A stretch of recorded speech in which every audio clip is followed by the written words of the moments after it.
a story never been told. White on the Blues got pregnant, and they named the baby rock and roll. You know, even I guess Kennedy was 63, was shot. Then you have Martin Luther King. You have the war. You have Vietnam. You have all the shifting, and then you also have technology, which is starting to allow instruments to sound and play different. So, and the easiest one for me is Hendrix.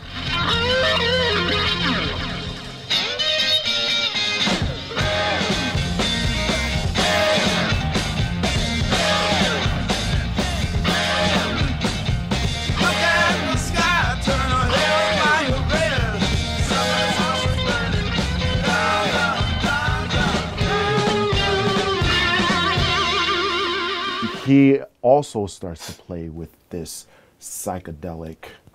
Yeah, he's sound. experimenting. Just like T-Bone Walker before him. Right. How did we transition from that? Was it out of frustration? Was it out of the records companies, they're still owning a lot of the product. Sure. But they're not, to me, having the greater influence over how artists are writing and producing their music. No, they still have tremendous influence through the 70s. They have complete control of these artists. Here's the difference.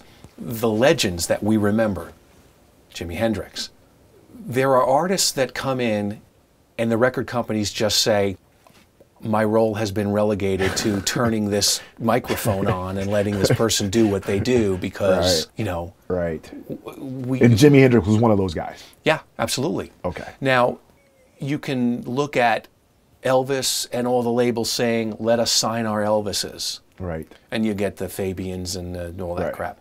Then you've got the Beatles, and then you've got all the labels saying, I've got to sign my Beatles. Right. So I'm going to sign Herman's Hermits. I'm going to sign the Rolling Stones. I'm going to sign the Beau Brummels from San Francisco, who sang in fake English accents. Really? Yeah. Their big hit, Laugh, Laugh, was even featured in a Flintstones episode. Yes. I mean, you want to talk about marketing. Yeah. Cut me a fucking break. The Beau Brummel Stones. Laugh, laugh, I thought I'd die. It seems so funny to me.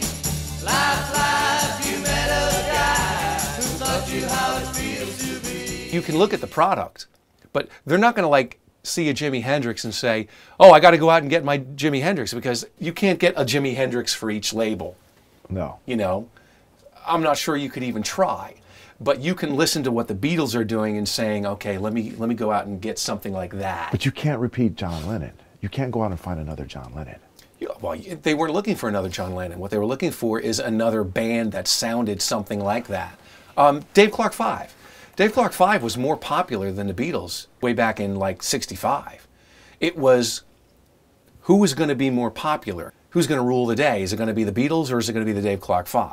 Well, we know how that Well, we know what out. happened. How did it happen? It happened because Lennon and McCartney were brilliant fucking songwriters, and Dave Clark 5 just kind of right.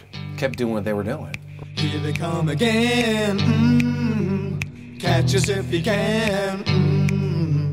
Time to get a move on.